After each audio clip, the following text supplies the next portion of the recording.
করছেন তার বিষয়টিকেই মেনলি দেখা হবে।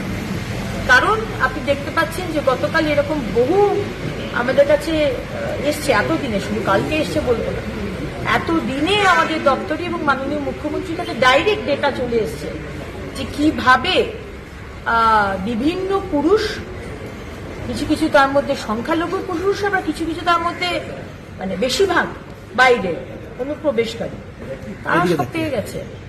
এটা তো আমরা হতে দেব না। সরকারের কথা তার মানে আপনার কাছে খুব একটা ইম্পর্টেন্ট নয়, মানে আপনি ৩,০০০ টাকা অন্নপূর্ণার ভান্ডারি বা সরকারের থেকে নিচ্ছেন কেন? আপনাকে বারবার বলা হয়েছে খারিজি মাদ্রাসা আমরা অনুমোদন করি না, এটা ইলিগাল। এবং আপনার ছেলে মেয়ে যদি খারিজি মাদ্রাসায় পড়ে, ইনকাম ট্যাক্স আপনি দিচ্ছেন, আপনি ভ্যাকসিনেশন নিচ্ছেন না, এই বিষয়গুলো আমাদের ডেটা দরকার। কারণ আরো অনেক কেন্দ্র সরকারের যোজনা যেগুলো এতদিন আগের সরকার করতে দেয়নি, আমরা সব খুলব।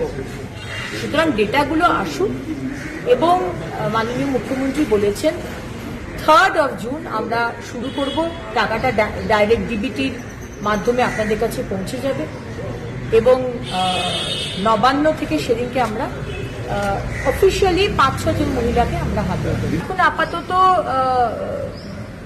যেগুলো দেওয়া হয়েছে মোটামুটি যেটা বলা হচ্ছে ইনকাম ট্যাক্সের বিষয়টা দেখা, আর বাকি যে ডেটাগুলো হচ্ছে সেগুলো আমাদের ভবিষ্যতের জন্য কাজে লাগবে। ডেটা সেই জন্য একবারেই কাজটা করে নেওয়া হচ্ছে, আমরা কোনো দায়সারাভাবে কোনো কিছু করি না। যা ডেটা নিচ্ছে একেবারে ডেটা পোর্টালে উঠে যাবে। আপনি যদি মনে করেন যে আপনি অসত্য কথা বলবেন, আপনার 4 চাকা গাড়ি আছে কিন্তু আপনি বললেন আপনার গাড়ি নেই, এটা কিন্তু ভেরিফিকেশন হবে।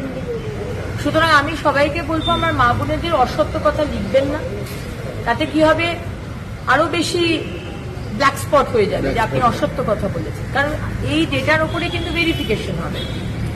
সুতরাং আমি চাইবো সবাই, এটা আমাদেরই টাকা এবং যে টাকাগুলো আমাদের আরো গরিব মা বোনেরা রয়েছে তারা পাক, আমাদের যাদের সামর্থ্য রয়েছে তারা আমরা না নিই।